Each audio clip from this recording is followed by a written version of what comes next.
Shalom a todos, bem-vindos ao canal Ouça a Torá. Vamos continuar o Midrash do livro Shoftim.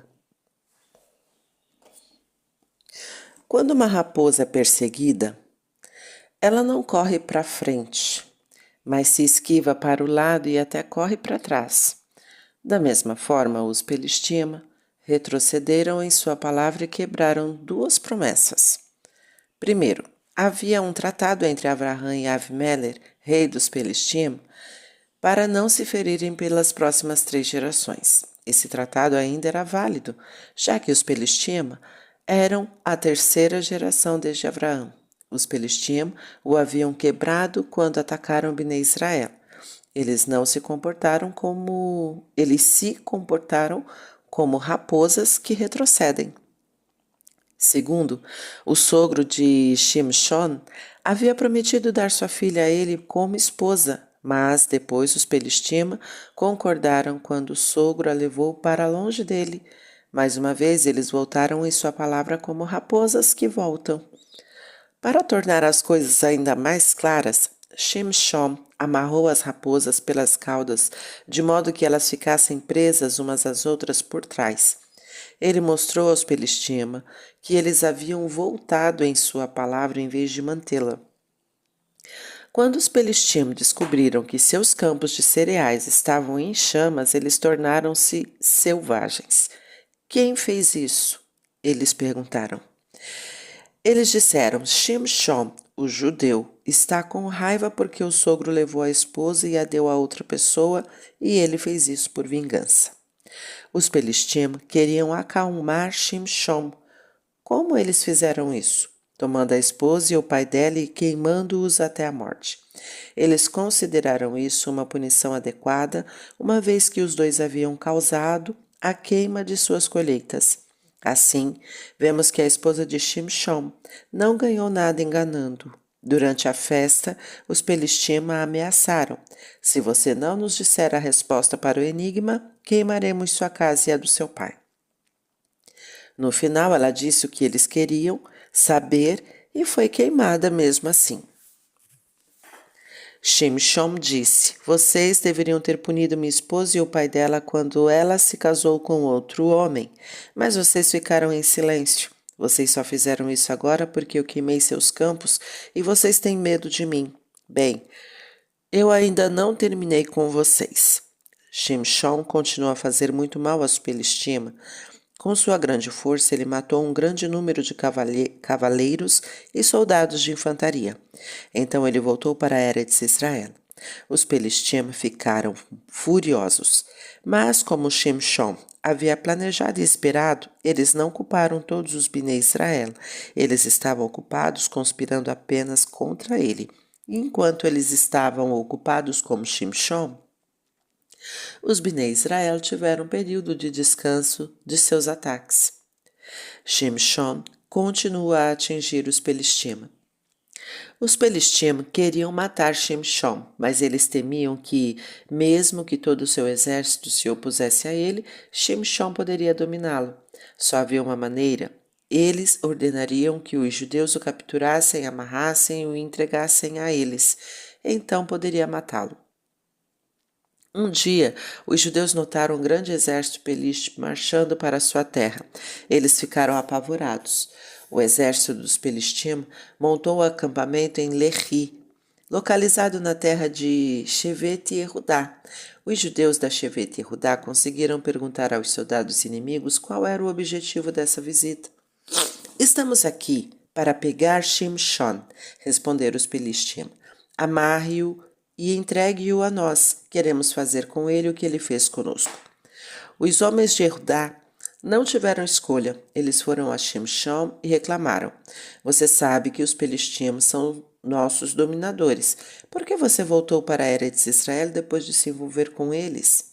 Você deveria ter ficado na terra deles. Agora estamos todos em perigo por sua causa. Shimshon respondeu: O que eu fiz com eles foi merecido. Eles não protestaram quando minha esposa foi dada a outro homem. Você pode até estar certo, explicaram os judeus a Shimshon, mas ainda assim estamos em perigo. Os Pelishtim estão furiosos, eles querem que você seja amarrado e entregue a eles. No entanto, sabemos que você será mais forte do que eles, mesmo se estiver amarrado. Isso é verdade. Não tenha medo, disse Shimshon. Vocês podem me amarrar. Eu não tenho medo dos Pelishtim, só tenho medo de vocês, os judeus. Jurem para mim que vocês não tentarão me matar enquanto eu estiver em suas mãos. Pergunta: por que Shimshon estava com medo de que um judeu o matasse? Ele não era muito mais forte do que qualquer outro judeu? Resposta: Shimshon não queria usar sua força contra Bnei Israel. Ele sabia que Hashem a concedeu a ele apenas para lutar contra os Pelishtim. Shimshon, portanto, sempre tomou cuidado de não ferir nenhum judeu. Se um judeu tentasse matá-lo, ele teria que machucá-lo ou matá-lo. Shimshon, portanto, fez os judeus prometerem que não o prejudicariam. A força de Shimshon não era natural, foi-lhe dada por Hashem, porque sempre que ele precisava combater os Pelishtim, é possível que ele não fosse capaz de subjugar um grupo de judeus, uma vez que a Shekhinah repousa sobre uma assembleia de judeus. Os homens de Judá responderam a Shimshon: é claro que não iremos matá-lo, nem pensamos em machucá-lo. Você está nos ajudando contra os Pelishtim. Vamos amarrá-lo e entregá-lo a eles. Os homens de Judá amarraram Shimshon nas mãos e nos pés. Eles usaram cordas novas, pesadas e extremamente fortes. Então eles o levaram como prisioneiro ao exército peliste. Shimshon não resistiu, mas caminhou voluntariamente. Ele tinha certeza de que Hashem o ajudaria. Um grito estridente surgiu do campo dos Pelishtim quando viram o herói judeu amarrado. Aos olhos deles, ele era tão bom quanto morto. No instante em que os Pelishtim vibraram, o espírito de Hashem tomou conta de Shimshon. As cordas pesadas em seus braços e mãos de repente pareciam macias como cera. Sem esforço, Shimshon escorregou de suas cordas. Ou Shimshon conseguiu isso com sua força, ou foi um milagre. De repente, Shimshon era um homem livre. Agora ele daria uma lição no exército peliste, mas Shimshon não tinha nenhuma arma consigo. Ele procurou algo para atacar os soldados inimigos. Ele notou um osso no chão. Era o osso da mandíbula de um burro morto. Era tão fresco que ainda cheirava ao animal morto. Shimshon decidiu usá-lo como arma. Na verdade, Shimshon não estava certo em fazer isso. Um animal morto é tamê, e quando o judeu toca nele, ele se torna tamê também. Teria sido melhor Shimshon matar os pelishtim com as próprias mãos. Afinal, foi assim que ele dilacerou o leão. Usando o osso como arma, Shimshon matou 1000 pelishtim. Com o espírito de Hashem, como o espírito de Hashem repousava sobre ele, isso foi muito fácil de realizar. Shimshon sente orgulho de si mesmo. Shimshon ficou satisfeito por tantos Pelishtim terem caído. Ele cantou: com o osso do burro fiz pilhas de corpos mortos de Pelishtim. Com ele matei 1000 homens. Assim que essas palavras deixaram sua boca, Shimshon sentiu-se ficando cada vez mais fraco. O que aconteceu? Um tzadik, como Shimshon, não deveria ter usado esta linguagem. Parecia se gabar. Ele não louvou Hashem por lhe dar forças para matar os Pelishtim. Shimshon sentiu-se tão fraco que não conseguiu mais segurar o osso na mão. Quando caiu no chão, ele disse: a partir de agora o nome deste lugar será Hamat Lehi, que significa o arremesso do osso da mandíbula. Que todos se lembrem do que aconteceu aqui. Shimshon estava com muita sede, mas ele estava fraco demais para dar um passo. Não havia como ele alcançar um poço. Além disso, ele estava em território inimigo. Quem lhe daria uma bebida? Qualquer peliste que o encontrasse agora nesta condição fraca, o mataria imediatamente. Shimshon percebeu por que isso aconteceu com ele. Hashem foi rigoroso com ele porque ele assumiu o crédito por matar os Pelishtim. Hashem estava lhe mostrando que uma pessoa não tem força nenhuma. Qualquer força que ela tenha vem de Hashem. Portanto, ela pode não ter orgulho disso. Shimshon rezou: não tenho força própria. O Senhor, Hashem, me deu essa grande vitória sobre os Pelishtim. O Senhor agora me deixaria morrer de sede e cair nas mãos do Pelistim? Com estas palavras, Shimshon fez techuvá. Ele admitiu que sua força vinha de Hashem. Nós também, às vezes, temos orgulho de nós mesmos. Podemos pensar, sou mais forte que qualquer um na minha classe. Ou sou um dos mais inteligentes, recebo as notas mais altas nas provas. Devemos nos lembrar que nossa força, inteligência e outras qualidades são dons que Hashem nos deu. Devemos ser gratos por eles e usá-los para ajudar os outros. Como Shimshon era um tzadik, Hashem agora realizaria um milagre revelado para ele. De repente, a água escorreu do osso do burro.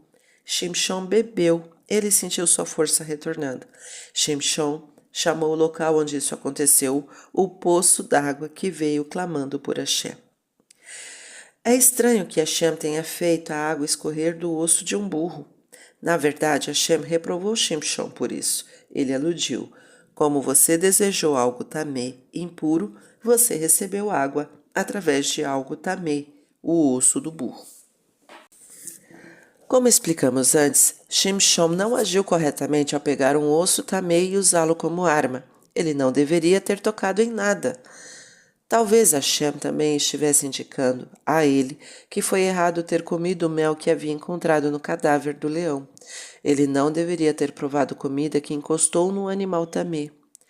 A principal reprovação, Shimshon queria se casar com uma mulher piliste, que era tamê. Explicamos anteriormente que Shimshon tinha boas razões para fazê-lo, mas Hashem ficou bravo porque Shimshon realmente gostou desta mulher. Ao dar água a Shimshon de um objeto tamê, Hashem quis conscientizá-lo de que ele havia cometido certos erros e que era obrigado a fazer techuvá. Shimshon se torna um shofet. Quando Bnei Israel viram como Hashem ajudou Shimshon a vencer os Pelistima, eles o nomearam shofet. Shimshon era um bom shofet. Mesmo sendo forte, ele nunca foi duro com seus companheiros judeus. Shimshon era um tzadik porque controlava suas midot, traços de caráter. De fato, ele era tão atencioso que nunca pediu um favor a um judeu ou usou o serviço de um judeu se pudesse evitá-lo. Por exemplo, quando viajou pelo país para julgar Bnei Israel, ele levou uma vara de pau que usava para punir os malfeitores. Shimshon sempre insistiu em carregar a vara sozinho e nunca pediu ajuda a ninguém para carregá-la para ele. Shimshon foi um juiz excelente e maravilhoso. Ele julgou os judeus com sabedoria e justiça. Shimshon assusta os Pelistim. Shimshon estava constantemente ocupado pensando em maneiras de como assustar os Pelistim para que eles deixassem Bnei Israel em paz. Ele decidiu mostrar a eles sua força em sua capital, Asa. Shimshon viajou para Asa. À noite ele foi visitar uma certa mulher de má reputação. A cidade inteira estava em tumulto quando descobriram que o herói judeu estava entre eles. Esse era exatamente o plano de Shimshon. Ele queria que toda Asa soubesse que ele havia chegado à capital deles, porque Shimshon não tinha medo dos Pelistim. Claro, os Pelistim imediatamente começaram a conspirar para matá-lo. Eles não ousaram entrar na casa onde ele estava hospedado, mas planejaram atacá-lo secretamente depois que ele saísse da casa. Eles trancaram o portão da cidade dizendo: agora ele está em nossas mãos. Um grupo de Pelistim se escondeu perto do portão com um plano. Quando ele tentar sair da cidade pela manhã, cairemos sobre Shimshon e o mataremos. Shimshon considerou que isto poderia acontecer, mas ele enganou os Pelistim. Ele descansou até meia-noite e depois caminhou silenciosamente até a entrada da cidade, sob a cobertura da escuridão. Mas, quando estava prestes a sair, encontrou o portão trancado. O portão era feito de 2 portas, 60 amot, quase 30 metros de comprimento, com uma forte fechadura ao meio.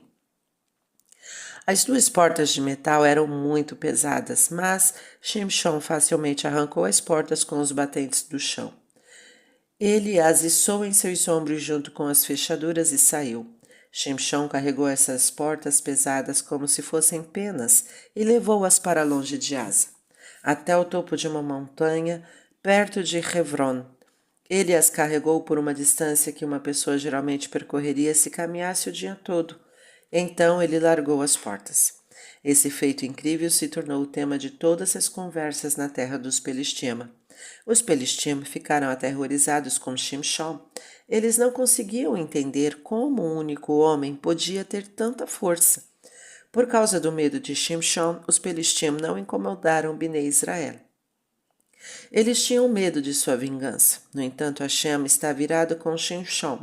Apesar de todas as suas boas intenções, ele nunca deveria ter ido visitar aquela mulher em Asa. A partir de agora, Shimshon passou de mal a pior. Shimshon se casa com Delila. Shimshon se casou com outra mulher peliste. O nome dela era Delila. Assim como sua primeira esposa, ela se tornou judia. Mas ela não foi sincera sobre isso. Shimshon deveria saber melhor. O nome da mulher deveria ser um alerta para ele. Delila significa tornar pobre. Da palavra dal, pobre, Delila faria com que Shimshon perdesse tudo o que tinha, primeiro sua força e depois até sua vida. Mas Shimshon gostava dela e não deu atenção devida sobre o seu nome. Ele confiava em Delila e pensava que ela seria fiel, mesmo que sua primeira esposa Peliste o tivesse traído. Os príncipes Pelishtim se aproximaram de Delila em segredo e disseram-lhe: Você sabe que nosso povo, os Pelishtim, tem um constante pavor de seu marido. Cabe a você pôr um fim nisso. Basta descobrir o que o faz tão forte e como podemos vencê-lo. Não se preocupe, não o mataremos. Só vamos amarrá-lo e machucá-lo um pouco para que ele não nos incomode mais. Delila, queremos fazer um acordo contigo. Se você nos der as informações de que precisamos, cada príncipe peliste pagará 1.100 peças de prata. Isso é um bom dinheiro. Você sabe o quanto nós, os príncipes, somos ricos e sempre cumprimos com nossa palavra. Normalmente, Delila não teria ouvido os príncipes, mas a oferta de dinheiro era atraente demais para ela resistir. O desejo de dinheiro leva as pessoas a fazerem coisas que normalmente não fariam. Elas dizem a si mesmas, não é tão ruim assim. O Yetzer Hará convence-as a fazer coisas erradas a fim de ganhar algum dinheiro. Delila decidiu convencer o marido a contar o que o tornava tão forte. Ela lhe disse, um casal não deve ter segredos um do outro. Se você realmente gosta de mim, conte-me o segredo de sua força. Existe alguma maneira de amarrá-lo para que você não consiga se libertar? Shimshon não tinha intenção de contar seu segredo a ninguém, nem mesmo para sua esposa, mas ele teve que lhe dar uma resposta. Então ele disse, se alguém me amarrar com 7 cordas novas, ficarei tão fraco como uma pessoa comum. Isso fazia sentido para Delila. Ela pensou que a força principal de uma pessoa estava em seus braços e mãos. Se seus braços estivessem amarrados de uma certa maneira, eles se tornariam impotentes. Delila enviou uma mensagem aos príncipes Pelishtima. Ela pediu que enviassem 7 cordas novas. Ela também pediu que algum dos Pelishtim se escondessem em uma sala próxima. Então, fingindo que estava apenas se divertindo, Delila amarrou Shimshon com aquelas cordas. De repente, ela o fez acreditar que ouviu um som e gritou, os Pelishtim estão aqui, Shimshon. Agora era a chance de Shimshon. Se ele não se libertasse imediatamente, os Pelishtim sairiam do esconderijo e o levariam como prisioneiro. Ao ouvir as palavras, os Pelishtim estão aqui, Shimshon deu um pulo. Com o movimento, ele rasgou todas as 7 cordas tão facilmente como se fossem cera macia. Ele nem precisou usar um esforço especial. Ah, foi só uma piada, Delila riu. Não há ninguém aqui. Delila viu que o marido não havia lhe contado a verdade, mas ela estava determinada a encontrá-la de qualquer maneira. Ela continuou insistindo com ele para contar o seu segredo. Você mentiu para mim, disse ela. Agora, por favor, me diga a verdade. Então, saberei que você realmente gosta de mim. Shimshon estava cansado de sua constante insistência. Para afastá-la, ele disse, da última vez você esqueceu 2 coisas importantes. Você usou cordas muito finas. Lembre-se de que as cordas devem ser muito grossas. Além disso, elas devem ser completamente novas. Se alguma vez foram usadas, Para qualquer coisa, elas não funcionam. Delila nem pediu essas cordas aos Pelishtim, ela mesma as pegou. Então ela novamente amarrou Shimshon como se estivesse brincando. Mais uma vez ela pediu a um grupo de Pelishtim para se esconder na sala ao lado. De repente Delila gritou: "Estou ouvindo alguma coisa. Os Pelishtim estão aqui, Shimshon." Assim como na primeira vez, Shimshon reagiu instantaneamente. Num instante, ele arrancou as cordas de seus braços como se fossem fios. Devo estar enganada, disse Delila. Ninguém está aqui. Os príncipes Pelishtim desistiram. Eles pensaram que Delila nunca seria capaz de ajudá-los.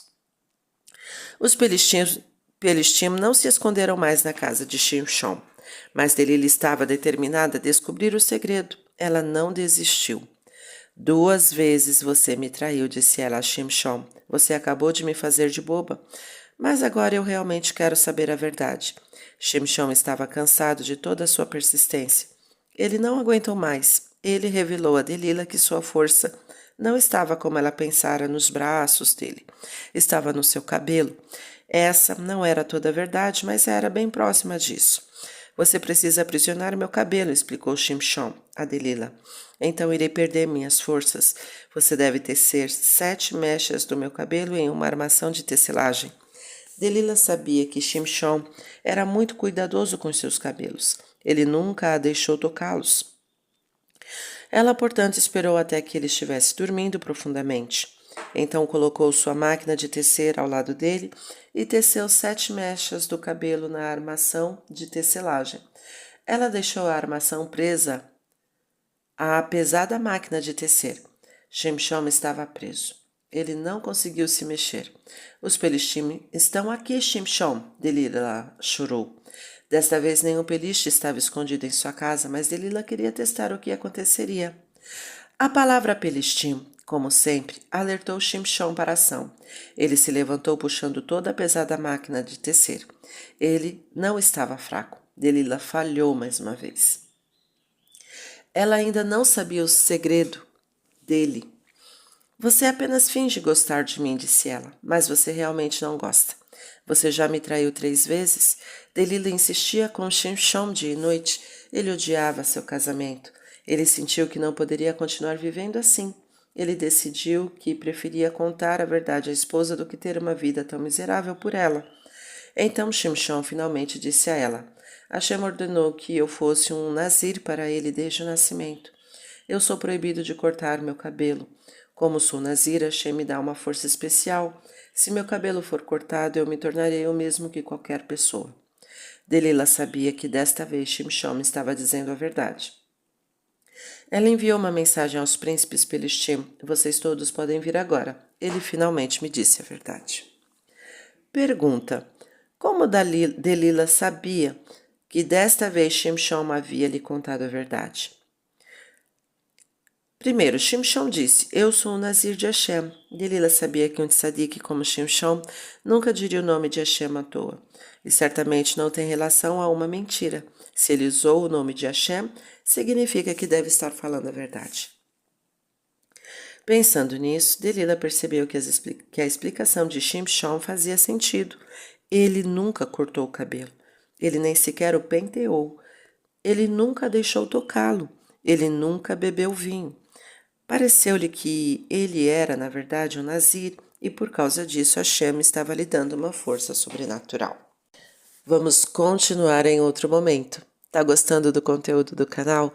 Então curta, comenta, compartilha. Ainda não é inscrito? Então se inscreve, ativa o sininho e fica por dentro das novidades. Shalom a todos.